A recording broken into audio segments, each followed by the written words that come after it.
सूरज उगने से बदलते हैं ये धरा आसमान, चलते रहने से हो जाती है हर मुश्किल आसान। चिंता को छोड़ कर आओ कर ले मन में शुभ चिंतन, हर पल को कर ले सफल सफल कह रही है ये पवन। संवार ले सुधार ले कर समस्या का समाधान, संवार ले सुधार ले कर समस्या का समाधान, कर समस्या का समाधान, कर समस्या का समाधान, कर समस्या का समाधान, कर समस्या का समाधान, कर समस्या का समाधान। नमस्कार, आदाब, सत श्री अकाल मित्रों, स्वागत है आप सभी का समाधान कार्यक्रम में। मित्रों, जीवन में कभी कभी कुछ पंक्तियाँ बहुत ज़्यादा संबल प्रदान करती हैं हमें। जब हम निराशा के अंधकार में डूब रहे होते हैं तब वो पंक्तियाँ या संकल्प सचमुच हमें उबार लेती हैं या जीवन में प्रकाश प्रदान करती हैं। ऐसी ही कुछ पंक्तियाँ आज हमें मुंबई से हमारे एक व्यूवर ने भेजा है। आप सपना जी हैं और आपने बहुत सुंदर पंक्तियाँ हमें भेजी हैं और ये कहती हैं कि लहरों से डर कर नौका पार नहीं होती, कोशिश करने वालों की कभी हार नहीं होती। नन्ही चींटी जब दाना लेकर चलती है, चढ़ती दीवारों पर 100 बार फिसलती है। मन का विश्वास रगों में साहस भरता है, चढ़कर गिरना गिरकर चढ़ना न अखरता है। आखिर उसकी मेहनत बेकार नहीं होती, कोशिश करने वालों की कभी हार नहीं होती। डुबकियां सिंधु में गोताखोर लगाता है, जा जाकर खाली हाथ लौट कर आता है। मिलते नहीं सहज ही मोती गहरे पानी में, बढ़ता दुगना उत्साह इसी हैरानी में। मुट्ठी उसकी खाली हर बार नहीं होती, कोशिश करने वालों की कभी हार नहीं होती। असफलता एक चुनौती है, इसे स्वीकार करो, क्या कमी रह गई देखो और सुधार करो। जब तक ना सफल हो नींद चैन को त्यागो तुम, संघर्ष का मैदान छोड़ मत भागो तुम। कुछ किए बिना ही जय जयकार नहीं होती, कोशिश करने वालों की कभी हार नहीं होती। ये बहुत सुंदर पंक्तियाँ कविवर हरिवंश राय बच्चन जी के हैं, जिसे भेजा है हमें सपना जी ने मुंबई से। सपना जी, आपका बहुत बहुत शुक्रिया, आपने बहुत सुंदर पंक्तियाँ हमें भेजी हैं। वास्तव में यदि कोशिश लगातार की जाती रहे तो असफलता हाथ नहीं लगती, सफलता अवश्य ही हाथ लगती है। तो हम भी लगातार प्रयत्न करते रहें, घबराएं नहीं, भले ही कितनी भी परेशानी जीवन में हो। आइए इन्हीं सुंदर पंक्तियों के साथ आज के समाधान कार्यक्रम की शुरुआत करते हैं और स्वागत करते हैं आदरणीय राजयोगी सूर्य भाई जी का। प्रता जी, आपका बहुत बहुत स्वागत और अभिनंदन है। शुक्रिया।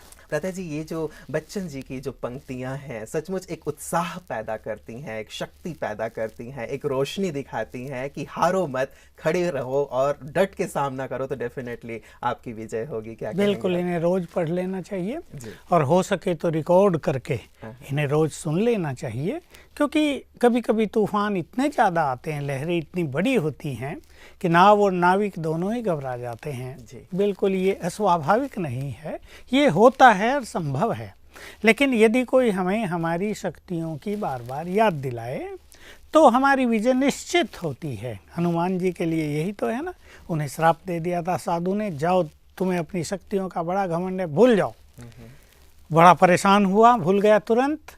तो फिर हाथ पैर जोड़े तो महाराज ने कहा अच्छा कोई तुम्हें याद दिलाएगा तो याद आ जाएंगी। तो हर जगह उन्हें कहीं जामवंत जी ने याद दिलाया है, तुम बहुत बड़े बहादुर हो, तुम तो पवन पुत्र हो, अरे 100 योजन क्या, तुम तो कितना भी पार कर सकते हो। फिर देखो उड़ के हिमालय तक चला गया, 100 योजन तो बहुत थोड़ा, हिमालय तक चला गया। तो यही है कि कुछ चीज़ें मनुष्य को याद दिलाने के लिए चाहिए, जो उसे अपनी शक्ति की, अपनी योग्यताओं की याद दिलाए ताकि वो एक्टिवेट हो सकें। और तब मनुष्य को आभास रहेगा कि सचमुच ये तो कुछ भी नहीं है, इसी को पार करना, लहरों को पार करना ही तो एक आनंद है, और इसी में तो हम कुछ सीखेंगे। अगर लहरें ना हो, तूफान ना हो, तो मनुष्य कुछ सीखता नहीं है। तो वास्तव में ये बहुत अच्छी बातें हैं, और तूफानों में, समस्याओं में मनुष्य को साहस और हिम्मत के साथ अचल अडोल हिमालय की तरह अडिग होकर खड़े रहना चाहिए। तो जब एक अडिग है तो दूसरा क्या करेगा, निकल जाएगा। जी जी, बात तो ये सही है कि आज समस्याएं, परेशानियां बहुत ज़्यादा बढ़ती चली जा रही हैं, या हम अपनी नाव को लेकर के सागर में निकल पड़े हैं तो लहरें बहुत आती हैं। लेकिन बात है, जैसे आपने ये बात कही कि ये बात कोई हमें याद दिलाए, कोई प्रोत्साहित करे। हनुमान जी को तो चलिए याद दिलाने वाले थे जामवंत जी, लेकिन आजकल लोग हमें प्रोत्साहित करने की बजाय हतोत्साहित ज्यादा करते हाँ, हैं। ये बहुत हो रहा है परिवार में, संगठनों में या समाज में। दिल्ली में एक 30 इयर्स ओल्ड लेडी को कैंसर हुआ जी। जो भी आए वो ये कहे, हाय इतनी छोटी आयु में क्या हो गया, अब कैसे जीवन चलेगा, कहीं कुछ हो न जाए मेरी बेटी को। एक और ये कहे, मेरी बेटी को कुछ हो न जाए, ऐसी ऐसी बात कहें। मुझे फ़ोन किया, मैंने कहा अब तुम इन सब से मिलना जुलना छोड़ दो, और अपने एक व्यक्ति को हमने नियुक्त किया जो रोज़ जाकर उसे अच्छी अच्छी बातें सुनाकर उसके मन को खुश रखता था। और उसने भी ये बात अनुभवों से स्वीकार कर ली कि सचमुच ये जो लोग आके उल्टी सुल्टी बात करते हैं, इससे मन में निराशा होती है। और हमें था कि इसको खुशी रहे तो इसका कैंसर ठीक हो जाए, और वही रिजल्ट हुआ। इसलिए ये जो समाज की थोड़ी सी एटीट्यूड है ना लोगों का, किसी के मन में ईर्ष्या भी है तो कोई अपनी सहानुभूति को इसी तरह प्रदर्शित करते हैं। हाँ, कोई से अच्छा मानते हैं, अच्छा मानते हैं, चलो ये हम जाके यही तो बोले तो समझेंगे कि चलो हमसे सहानुभूति जता रहे हैं। लेकिन ये नहीं, अगर हम अच्छे बोले पॉजिटिव, कोई बीमार के पास भी हम जाएं, मिल जाए, ठीक हो जाएगा, ये तो कुछ भी नहीं है, तो बहुत अच्छा उसका मनोबल बढ़ेगा। और सारी चीज़ें, चाहे बीमारी हो, चाहे समस्याएं हो, चाहे असफलता हो, सबका आधार संकल्प ही तो है ना। अगर मनुष्य कॉन्फिडेंट हो जाए और अपने संकल्पों को बहुत पावरफुल रखे तो बड़ी बड़ी बात भी सब सरल हो जाती है। बिल्कुल, ये बहुत अच्छा होता है ब्रता जी कि चलो हमारे नज़दीक कोई ऐसा हो जो हमें लगातार प्रोत्साहित कर रहा हो, हमारे मन में शुभ संकल्प दे रहा हो। कर्ण के लिए भी कहा जाता है कि कर्ण के जो सारथी थे लगातार उनके कान में कहा करते थे कि तुम पराजित हो जाओगे, पराजित हो जाओगे। शायद इसलिए वो इतने महान योद्धा होते हुए भी पराजित हो गए। तो भ्राता जी, मान लीजिए हमारे चारों तरफ ऐसा एक एटमॉस्फेयर है कि लोग नेगेटिव ही नेगेटिव दिए जा रहे हैं, तो मैं कैसे अपने आप में ऐसी पॉजिटिविटी पैदा करूं कि ये सारी नेगेटिविटी मुझसे दूर हो जाए या इनका प्रभाव ना पड़े? देखिए, दो चीज़ें हमें करनी है जी।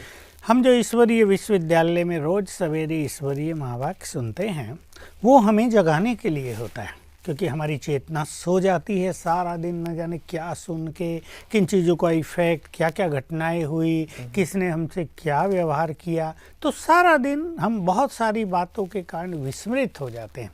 सवेरे जब हम ईश्वरीय महावाक्य सुनते हैं तो फिर से हमें जागृति आती है। एक तो हमें ये करना चाहिए, जिनको अपने अंदर सदा जागृति रखनी है, जागरूक रखना है, अपनी शक्तियों का नशा रहे और भगवान मेरे साथ है, ये बहुत अच्छी फीलिंग रहे, तो इसके लिए रोज ईश्वरीय महावाक्य सुनना। मान लो ऐसा नहीं हो पाता तो यही चीज़ें अपने पास लिख के रखनी चाहिए। कम से कम हर एक के पास 20-25 ऐसे ब्यूटीफुल थॉट्स, एक्सेलेंट थॉट्स या थॉट्स ऑफ पावर होने चाहिए, जिन्हें वो रोज एक बार पढ़ ले 3 मिनट में, उससे उनमें जागृति रहेगी। ये तो हुई महावाक्यों का प्रभाव। लेकिन दूसरी बात मैं जो देखता हूँ और बहुतों को सिखाता हूँ, स्वमान के अभ्यास से जागृति रहती है। स्वमान एक बहुत बड़ा सब्जेक्ट है हमारा, सेल्फ एस्टीम, जिसमें हमारे अंदर क्या खूबियां हैं, हमारे क्या कर्तव्य हैं, हमें क्या वरदान प्राप्त हुए हैं, हमें क्या योग्यताएं मिली हैं, कुछ गॉडली गिफ्ट हमें प्राप्त हुई हैं, कुछ हमारे पास अपने हैं जिनका हमें आभास नहीं है। वो कई चीज़ें देखकर हमें पता चलता कि अरे तुम्हारे पास तो ये है, ये सब संभव है। तो वो स्वमान को याद करने से, जिसको हम स्मृति स्वरूप स्थिति कहते हैं, ये स्थिति आ जाएगी। इसलिए स्वमान की बहुत सुंदर प्रैक्टिस हर एक व्यक्ति को करनी चाहिए। जिन्होंने ज्ञान नहीं लिया वो भी इस बात के बारे में थोड़ा थोड़ा जस्ट जान लें और रियलाइज करें, कम से कम यहाँ से शुरू करें, हम भगवान के बच्चे हैं। तो उसकी बहुत सारी क्वालिटीज़ हमारे अंदर हैं, चाहे 10 डिग्री हो, 20 डिग्री हो, 50 डिग्री हो, उसकी क्वालिटी हमारे अंदर हैं। उनका हमें एहसास रहेगा।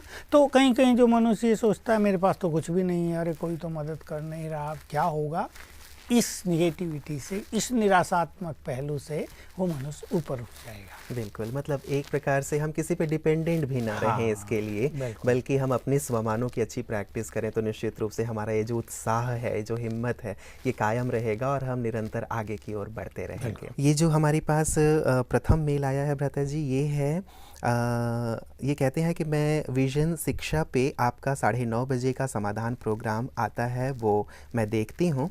मैं एक समस्या आपके साथ शेयर करना चाहती हूँ कि मेरी माँ को 10-11 mm का स्टोन है गॉल ब्लैडर में। डॉक्टर्स ने ऑपरेशन बताया है। आप क्या कोई ऐसा समाधान बता सकते हैं जिससे ऑपरेशन ना करना पड़े और ये जो उनके गॉल ब्लैडर में जो ये स्टोन है वो दूर हो जाए? इन्होंने कहा है कि आप कृपया मेरा नाम ना लें।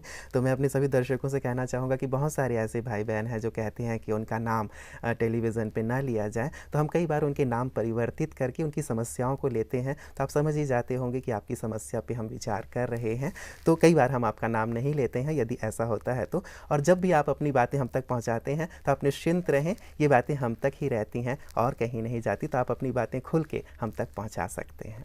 देखिए, जो गॉल ब्लैडर के स्टोन की बात है, बहुत केसेज में ऐसा देखा गया कि डॉक्टर्स के पास इसका कोई होता नहीं और सिवाय गॉल ब्लैडर को निकाल दें।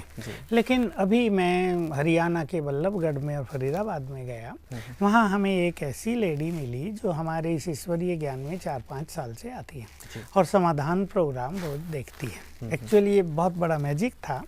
दूसरी एक गॉल ब्लैडर वाली बहन हमारे पास बैठी थी जिसको डॉक्टर ने कह दिया था कि इसको निकालना ही पड़ेगा, और निकालने के बाद डॉक्टर्स तो नहीं बताते लेकिन बहुत ज़्यादा तकलीफ़ें होती हैं, कॉम्प्लिकेशन होते हैं, भोजन हजम नहीं होता, गैस, एसिडिटी बहुत रहती है, तो जीवन एक तरह से दूभर हो जाता है। तो ये अपना अनुभव सुना रही थी कि मेरे को भी गॉल ब्लैडर में कई स्टोन हो गए थे और समाधान कार्यक्रम में जो ये प्रयोग सिखाए जाते हैं मुझे पूरा विश्वास हो गया। मैंने डॉक्टर को कहा नहीं, ऑपरेशन की ज़रूरत नहीं, ऐसे ही ठीक करेंगे हम। तो डॉक्टर भी हैरान कि ऐसे कैसे ठीक कर लोगी तुम, इसका तो कोई तरीका ही नहीं है। और सचमुच उसने बहुत आत्मविश्वास के साथ ये जो प्रयोग किए 1-1.5 मास और उसके स्टोन समाप्त हो गए। मुझे ये अनुभव अपने दर्शकों को सुनाना था। 6 दिन पहले ये तो बहुत बड़ी एक खुशखबरी, बहुत बड़ी। और वो उस दूसरी बहन को कह रही थी तुम क्यों ऑपरेशन कराती हो, मेरा ठीक हो सकता है तो तुम्हारा भी हो जाएगा, छोड़ो इसको, ऑपरेशन को, बिल्कुल ये करो। तो वही 4 विधि मैं सबको फिर से याद दिलाना चाहता हूँ। देखिए, बहुत सुंदर स्पिरिचुअल थेरेपी है और हमारे सभी भाई बहनें, हमारा जो संपूर्ण ग्रुप है जो इन बीमारियों पर भी काम कर रहा है और बहुत सुंदर सुंदर जो अनुभव सबको हो रहे हैं, मैं कहूँगा कि वो सबको सुनाएं, सिखाएं सबको। तो पहला है कि रात को सोने के समय जब बिल्कुल नींद आने लगे, क्योंकि तब हमारा सबकॉन्शियस माइंड जग जाता है, अंतर्मन जग जाता है, तब वो बहुत आत्मविश्वास के साथ अपने अंदर संकल्प करें मेरे गॉल ब्लैडर के स्टोन बाहर निकल गए हैं, समाप्त हो गए हैं, मेरा गॉल ब्लैडर परफेक्टली काम कर रहा है, अब कोई स्टोन बचा नहीं, अब परफेक्ट है, मेरा गॉल ब्लैडर परफेक्ट है, मैं संपूर्ण हेल्दी हूँ। ये विचार करके सोएं। इससे सबकॉन्शियस माइंड इन संकल्पों को रिसीव कर लेगा और वो सारी रात स्टोन्स को निकालने में लग जाएगा। तो स्टोन का चूरा होगा, वो निकल जाएंगे, तो बहुत सहज एक तो काम ये हो जाएगा। दूसरा, चार्ज्ड वाटर पीना है, पानी को चार्ज करके पीना है। हमने कई बार ये बात अपने सभी साथियों को, दर्शकों को बताई है। पानी लो गिलास में, उस पे नज़र डालो, दृष्टि डालो, 7 बार संकल्प करो। 2 संकल्प हैं, चाहे तो मैं परम पवित्र आत्मा हूँ या मैं मास्टर सर्वशक्तिवान हूँ। पानी चार्ज हो गया, आदमी दवाई बन गया, इसमें बहुत बड़ी ताकत भर गई। इसको पिएंगे इस संकल्प से, इससे ये स्टोन डिजॉल्व हो जाएं, गल जाएं और बाहर निकल जाएं। ऐसा 4, 5, 7 बार थोड़ा थोड़ा पानी पी लें, आधा आधा गिलास, बहुत अच्छा इफेक्ट होगा। और तीसरा होता है गॉल ब्लैडर को एनर्जी देना। अब एनर्जी देने का ये बहुत ही अच्छा तरीका है। कई लोग इस पे विश्वास नहीं करते, पर हर व्यक्ति देख सकता है। देखिए अपने हाथ ऐसे मलें और आप करके देखिए, आपको अनुभव होगा। और मन में संकल्प करें 3 बार, मैं मास्टर सर्वशक्तिवान हूँ, मैं मास्टर सर्वशक्तिवान हूँ, मैं मास्टर सर्वशक्तिवान हूँ। अब देखिए दोनों हाथ छोड़ के देखिए, हाथों में कितनी एनर्जी आ गई है जी, अट्रैक्शन महसूस होती है, ये नज़दीक आते। अब ये एनर्जी आ गई तो राइट हैंड अपना रख दें गॉल ब्लैडर पर और संकल्प करें, एनर्जी जा रही है, जो भी स्टोन्स हैं उनको पिघला रही है, डिजोल्व कर रही है, वो समाप्त हो रहे हैं। 1 मिनट रखें, ऐसा 5 बार एक टाइम कर लें, 5 बार दोपहर को कर लें, 5 बार रात को कर लें, 15 मिनट इसके लिए दें। बहुत सुंदर थेरेपी है। जैसे लोग रेकी देते हैं ना, समझ लो रेकी से 100 गुनी पावरफुल ये एनर्जी गॉल ब्लैडर को जाएगी जी। और चौथी चीज़ होती है कि हम योग अभ्यास करेंगे 1 घंटा रोज, बस सिंपल योग अभ्यास, एक पावरफुल योग अभ्यास जिसमें हम शिव बाबा से किरणें ले रहे हैं, ऐसे अनुभव में आएंगे। शक्तियों की किरणें आ रही हैं, कभी प्योरिटी किरणें आ रही हैं और इस बीमारी को नष्ट कर रही हैं। ये 4 चीज़ें किसी भी बीमारी पर प्रयोग की जाएं तो बहुत बड़ी बड़ी बीमारियां भी ठीक हो जाती हैं। लास्टली मैं जोड़ दूं इसमें, अभी अभी हमने कभी चर्चा की थी अपने दर्शकों के सामने, 3 मास पहले का केस था, बोन कैंसर एक व्यक्ति को, और इतना तड़फता था कि परिवार वाले भी कहते थे ये मर जाए तो सुखी हो जाए। 7 दिन में उसका दर्द गया, वो उसका बोन कैंसर ठीक हुआ और आज उसकी बहन यहाँ आई, उसने मुझे गुड न्यूज़ दिया कि उसने ऑफिस फिर से ज्वाइन कर लिया है। क्या बात है। और हम भी बहुत खुश हुए। ये तो बहुत जो खुशी की मृत्यु बात है सैया पर वैसे। था वो फिर से अपनी ड्यूटी पे चला गया एनर्जेटिक होने के लिए। यही 4 प्रयोग थे जी, जी। तो इन प्रयोगों के द्वारा बड़े से बड़े रोग को भी ठीक किया जा सकता है। तो ये भी इस प्रयोग को जरूर करें भ्राता जी। और उसके पश्चात फिर हमें भी, जैसे ये खुशखबरी आपने सुनाई है अभी लेटेस्ट, जैसे आपने कहा बहादुरगढ़ का कितना सुंदर समाचार, और इसी विषय से ही जुड़ा हुआ उनका भी केस था। और ये बोन कैंसर की तो बहुत बड़ी आजकल बहुत हो रहा है। मैं एक चीज और सुना दूं, अनुभव सुनकर हमारे सभी दर्शक बड़े प्रसन्न होंगे। फरीदाबाद का ही केस है। तो कोई एक ऐसी बहन जिसका पति लंबे समय से 20 साल से ज्ञान ले रहा था, लेकिन इसको ज्ञान पसंद नहीं था। ये विरोध करती थी, बहनों को भी अच्छा व्यवहार नहीं करती थी। अब ये हम वहाँ गए थे प्रोग्राम के लिए, योग भट्टी के लिए, तो ये आई बहन से मिलने। अब बहन मिलना नहीं चाहती थी कि ये फिर कुछ बुरा भला बोलेगी, तो उसने कहा नहीं मैं मिलूंगी। तो कहा क्यों? सूरज भाई आ रहे हैं ना, मैं उनकी फ़ैन हूँ। क्या हुआ भाई तुम्हें? अब ये तो आश्चर्यचकित कि जो जो प्रयोग वो सिखाते हैं वो मैं सब करती हूँ। मेरे लड़कों की, मेरी लड़की की, हमारे परिवार की जो समस्याएं थी सभी ठीक हो गई हैं। अब मैं वो नहीं रही हूँ पहली वाली। अभी जिसको अभिज्ञान योग नहीं है। हम बड़े आनंदित हुए कि देखो विश्वास के साथ यदि कोई व्यक्ति प्रयोग करता है तो उसका जीवन बहुत सफल, निर्विघ्न, और जो भी समस्याएं जीवन में आती हैं वो समाप्त हो जाती हैं और मनुष्य को लगता है कि ईश्वरीय शक्तियां किस तरह काम करती हैं। सच ये तो बहुत बहुत बड़ी एक खुशखबरी वाली बात है भ्राता जी कि कैसे लोगों के जीवन से इस प्रकार की जो भी तकलीफें थी, समस्याएं थी, दूर हो गई। और हमें बहुत ज़्यादा खुशी होती है जब ऐसे अनुभव सुनने को मिलते हैं कि सच्ची जब ऐसे प्रयोग किए गए और लोग अपनी तकलीफ़ों से मुक्त हो गए। हम कामना करेंगे कि इनकी भी जो माताश्री हैं उनके भी गॉल ब्लैडर से ये स्टोन ऐसे ही रिमूव हो जाएं। भ्राता जी अगले मेल की ओर मैं लिए चलता हूँ आपको। ये हमारे पास इलाहाबाद से आया है और लिख रहे हैं सुनील जी। ये कहते हैं I am in touch with Brahma Kumaris and came through my लौकिक सन while seeing Awakening with Brahma Kumaris on TV in August 2009. Now Laukik son is studying in Kota, Rajasthan and preparing for JEE and living in hostel. He says that he is studying but he is not sitting in preparatory exam and not obeying me.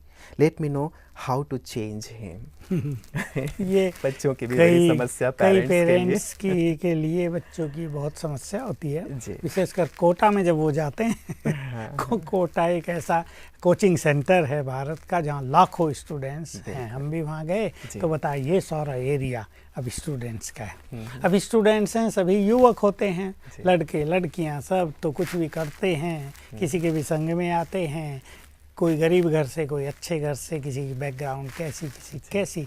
तो वहाँ ये समस्या लोगों के सामने आ रही है। बुरी आदतें, एडिक्शंस, कुछ व्यसन जो वहाँ कोटा में खास प्रचलित हैं, वो उनको लग जाते हैं। अब देखिए, माँ बाप का तो चिंतित होना बड़ा स्वाभाविक है। वो पैसा देकर उसे पढ़ा रहे और वो उसकी आशाओं के दीपक हैं, उम्मीदों के सितारे हैं, तो वो भी चाहेंगे कि ये अपने इसको कोचिंग में लक्ष्य से भेजा गया है और क्लियर करें। तो इसमें कुछ चीज़ें यूज की जा सकती हैं। पहली चीज़ तो वही, ये बहुत शुभ भावनाएं उस आत्मा के लिए रखें, बिल्कुल पॉजिटिव थॉट्स और शुभ भावनाएं। ऐसे में क्या होता है कि माता पिता के मन में थोड़ी निगेटिविटी, थोड़ा गुस्सा अपने बच्चे के लिए, थोड़ी नफरत सी भी कि इसकी पिटाई करें जाके, इसको वापस ले आएं, आगे नहीं पढ़ाएंगे, क्रोध आदि रहता है। ये बैड एनर्जी उसको जाती है और उसकी निगेटिव एनर्जी और जागृत हो जाती है। वो उन कामों में और ज़्यादा उमंग उत्साह से लगने लगते हैं। तो एक तो इनको अपने मन में उसके लिए प्रेम, आत्मिक दृष्टि, वो आत्मा है, देवकुल की बहुत अच्छी आत्मा है, वो भी भगवान का बच्चा है, केवल मेरा बच्चा नहीं, भगवान का बच्चा है। इसको सद्बुद्धि प्राप्त हो, इसका कल्याण हो, इसके विचार सुंदर हों, ऐसे संकल्प और ऐसी प्रैक्टिस सवेरे उठते ही करना है। होता क्या है कि बच्चों का इफ़ेक्ट माँ बाप पे होता है और जब वो उठेंगे वही इफ़ेक्ट के साथ उठेंगे, और वो निगेटिव एनर्जी सवेरे के समय जब बच्चों को जाएगी तो उसका बहुत बैड इफ़ेक्ट होगा। तो उठते ही विशेष रूप से उसे आत्मा देखें और एक संकल्प दें, बहुत अच्छी आत्मा है मेरा बेटा, भगवान का बच्चा पवित्र है, ये तो देवकुल का है, तो गुड फीलिंग जाएगी, शुभ भावनाएं, इसको सद्बुद्धि प्राप्त हो। एक काम तो ये करना है। उसी के बाद फिर चाहे 5 बजे कर लें, तो उसे आत्मा देखकर रोज 10 मिनट गुड वाइब्रेशंस देने हैं, यानी योग करना बहुत अच्छा। शिव बाबा की सर्वशक्तिवान की किरणें मुझ पर आ रही हैं, ये अभ्यास करके फिर मुझ आत्मा से शक्तियों की किरणें उस आत्मा को जा रही हैं, इससे उसे वाइब्रेशन जाएंगे। फिर माइंड टू माइंड उससे बात करेंगे, आत्मा देखकर, तुम बहुत अच्छे हो, अरे तुम्हारा भविष्य तो बहुत उज्जवल है, तुम तो अपने कुल का नाम रोशन करोगे, अब पढ़ाई पे ज़रा ध्यान दो, अब ये सब बाकी जो संग हैं, बुरी चीज़ें, इनको छोड़ दो, एग्ज़ाम में बैठो, तुम्हारा बहुत अच्छा रिजल्ट आएगा, हम सब तुम्हारे साथ हैं। तो गुड थॉट्स उसको रोज़ देने हैं, 21 दिन तक अवश्य देने हैं, या जितना भी कम टाइम बचा हो उतने टाइम में रोज़ देने हैं। बस इतना करेंगे तो उसके विचारों में अवश्य परिवर्तन आएगा और बिल्कुल आशा रखें कि वो बदल जाएगा। जी जी जी, चलिए, हमारी भी आशा और शुभकामनाएं रहेंगी भ्राता जी कि इनका जो सुपुत्र है वो अच्छी दिशा में लगा रहे और इनकी बात माने, क्योंकि हर एक माता पिता यही चाहते हैं कि उनके बच्चे उनकी बात माने। बिल्कुल अच्छी भावना है, लेकिन ये अपने से पूछें, हम अपने माँ बाप की कितनी मानते थे, तो इन्हें भी शायद पता चलेगा जब हम युवक थे तो हम क्या क्या करते थे। तो ये एक बड़ी सूक्ष्म गति काम करती रहती। हम अपने माता पिता के आज्ञाकारी रहे थे तो हमारे बच्चे भी हमारे आज्ञाकारी रहेंगे। जो व्यवहार हम करते हैं वही हमको प्राप्त होता है। फिर हमें तो भगवान बहुत सारी आज्ञाएं कर रहा है, उसकी कितनी शुभ भावनाएं हैं हमारे लिए, हम उसकी कितनी बात मानते हैं। मैं तो हंसी में कह दिया करता हूँ, तुम भगवान की नहीं मानते, जिससे तुम बहुत प्यार करते हो, जिसके बारे में तुम सोचते हो कि वो तो परम कल्याणकारी है, वो जो कुछ हमें कह रहा उसमें जन्म जन्म के लिए हमारा कल्याण है, तुम उसकी नहीं सुनते तो तुम्हारे बच्चे तुम्हारी कहाँ से सुनेंगे भला। तो तुम उसकी सुनो, वो तुम्हारी सुनेंगे, तो बिल्कुल कल्याण हो जाएगा। वही किसी ने कहा है ना भ्राता जी कि आप भगवान को तो मानते हैं, लेकिन क्या भगवान की भी मानते हैं? तो बहुत महत्वपूर्ण है। जी भ्राता जी, मैं आपको अगली मेल की ओर लिए चल रहा हूँ। ये हमें श्रुति जी ने भेजा है। ये कहती है, Om Shanti, my name is Shruti, I am from Kolkata, I am in Gyan since 1.5 years. Bhaiji, I have heard that if we give command to our man buddhi by sitting on the seat of Swarajya Adhikari, then it will follow our commands. I give the command, but it doesn't seem to follow me. As I am a student and have my exams nearby, I have to study with lot of concentration, but it doesn't happen. Please help. हाँ, देखिए ये बात बहुत बड़ी है। इनका कहना है कि मैं स्टूडेंट हूँ और मैं स्वराज अधिकारी का बहुत अच्छा अभ्यास करती हूँ, लेकिन हाँ, मन बुद्धि मेरी बात तो सुनते नहीं हैं। जी जी। तो मेरी एग्ज़ाम नज़दीक हैं, तो मैं क्या करूँ। मन बुद्धि के हम मालिक बन जाएं, इसके लिए हमें एक थोड़ी सी लंबी साधना की ज़रूरत पड़ती है। मैं इसको बहुत एसेंसफुल बना देना चाहता हूँ, जिसमें लोग ये सुन के परेशान ना हो कि लंबे काल के अभ्यास की हमें ज़रूरत पड़ती है। अब इनका एग्ज़ाम 15 दिन के बाद ही है, तो लंबा काल तो इन्हें मिला नहीं है। एक तो ये सवेरे रोज़ उठकर 7 बार संकल्प करेंगी, मैं मास्टर सर्वशक्तिवान हूँ, सफलता मेरा जन्म सिद्ध अधिकार है। हम भगवान के बच्चे हैं, वो सर्वशक्तिवान है, हम भी मास्टर सर्वशक्तिवान हैं, क्योंकि उसने हमें अपनी शक्तियाँ प्रदान की हुई हैं। इससे सफलता के उसके द्वार खुलेंगे। अब रही बात ये स्टडी की और मन बुद्धि को आदेश देने की, इन्हें ये फीलिंग सारा दिन चलते फिरते भी करनी होगी, मैं आत्मा हूँ और मन बुद्धि की मालिक हूँ, मैं मालिक हूँ। साथ में मैं मास्टर सर्वशक्तिवान हूँ, क्योंकि मालिक अगर शक्तिशाली है तो सब उसकी आज्ञा को मानेंगे। तो ये 2 स्वमान, मैं मास्टर सर्वशक्तिवान हूँ, स्वराज अधिकारी हूँ, चलते फिरते याद करें और अपने को फीलिंग देती रहे, मैं मन बुद्धि की मालिक हूँ, मैं मालिक हूँ, मैं तुम्हारी मालिक हूँ। फिर जब स्टडी करें तो बस 1 मिनट अभ्यास कर ले, मैं आत्मा यहाँ हूँ, मन बुद्धि की मालिक हूँ। मन को आदेश दें तुम शांत रहना, बुद्धि को आदेश दें जो मैं पढ़ूँ, जो मैं सुनूँ, उसको तुम ग्रहण कर लेना। तो इसको अनुभव होगा कि मन बुद्धि इनकी बात मानने लगे। तो मालिक बनना पड़ेगा, और शक्तिशाली मालिक, और बार बार इनको कमांड देने पड़ेंगे। लेकिन ये भी ध्यान रखना कि हम सारा दिन उनको फ्री तो नहीं छोड़ते जी। नौकरों को सारा दिन फ्री छोड़ दिया जाए, कोई काम नहीं, कहीं भी घूमो फिरो, फिर अचानक बुलाओ आओ काम करो, वो आनाकानी करेंगे ना। उनकी आदत तो पड़ गई है हमने घूमने कहीं की। अपने मन को भटका तो नहीं दिया है। हम कहीं पिक्चर्स तो नहीं देख रहे हैं, गंदी पुस्तकें तो नहीं पढ़ रहे, गंदे चित्र तो नहीं देख रहे, नेट पर गंदी साइट में तो नहीं जा रहे हैं। तो अगर हम इस तरह जा रहे हैं तो हम मन बुद्धि के मालिक कहाँ हुए। तो कई लोग ये गलती करते हैं कि अभ्यास भी करते रहते हैं और मन को भटकाते भी रहते हैं। तो मन को, विशेषकर विद्यार्थियों को जिनको अपने कैरियर को मतलब बहुत सुंदर बनाना है, उनको तो कुछ समय के लिए, बात 1-2 साल की होती है, फिर जीवन आगे चलता है, तो सब चीज़ों से बिल्कुल बंद कर दें अपने को। ये इनसे हमारा कोई नाता नहीं, ये हमारे सब्जेक्ट नहीं। मैं हमेशा कहा करता हूँ, जैसे फिजिक्स का स्टूडेंट कॉमर्स की क्लास में थोड़ा ही जाएगा, किताबें थोड़ा ही खरीदेगा, कॉमर्स की किताबों में क्या क्या लिखा है। तो हमारा ये सब्जेक्ट ही नहीं है। अभी हमें 2 साल बहुत अच्छा करना है, 2 साल हमारा इनसे कोई नाता नहीं, ऐसा अपने को ट्रेंड करें, तब मन बुद्धि हमारे आदेश का पालन करेगी। बिल्कुल, मतलब लगातार प्रैक्टिस करने की आवश्यकता है। ऐसी बात नहीं है कि एक ही बार हमने 1 दिन किया या 1 हफ्ते किया तो ये हमारे अधिकार क्षेत्र में आ जाएंगे, हमारी बात मानेंगे। लगातार परिश्रम की आवश्यकता है, अभ्यास की आवश्यकता है। लता जी, आपका बहुत बहुत धन्यवाद आज की बहुत सुंदर प्रकाश और ज्ञान चर्चा के लिए। हमारे सभी दर्शकों को आपने बहुत सुंदर अनुभवयुक्त बातें सुनाई हैं, और आज के अनुभव जो आपने सुनाए हैं सचमुच बहुत प्रेरित और उत्साहित करने वाले हैं। आपका बहुत बहुत शुक्रिया। मित्रों, वास्तव में जीवन सुख और दुख का खेल है कहते हैं, लेकिन यदि हम आशा और उत्साह बनाए रखते हैं तो निश्चित रूप से जीवन में जीत ही जीत प्राप्त होती है, सफलता ही सफलता प्राप्त होती है। और यदि असफलता प्राप्त भी होती है तो हम उससे निराश नहीं होते, हताश नहीं होते। इसीलिए यदि चारों तरफ का वातावरण नकारात्मक है भी तो भी हम अपने उत्साह को बनाए रखें, और एक शाबाश क्रिया जो हम लोगों ने पहले भी की थी वो ज़रूर करते रहें। अपना हाथ उठा के अपने पीठ की ओर ले जाएं और अपने पीठ को ही थपथपाएं कि शाबाश, तुम बहुत अच्छे हो, तुम बहुत अच्छे हो, और तुम जो चाहो अपने जीवन में कर सकते हो, क्योंकि परमात्मा तुम्हारे साथ हैं, सर्वशक्तिवान तुम्हारे साथ हैं। इन संकल्पों से अपने विश्वास को, अपनी हिम्मत को बनाए रखें और सफलता की ओर बढ़ते रहें। हमारी ढेर सारी शुभकामना है कि आपने अपने जीवन का जो भी लक्ष्य और ध्येय बनाया है उसे आप प्राप्त करें। नमस्कार।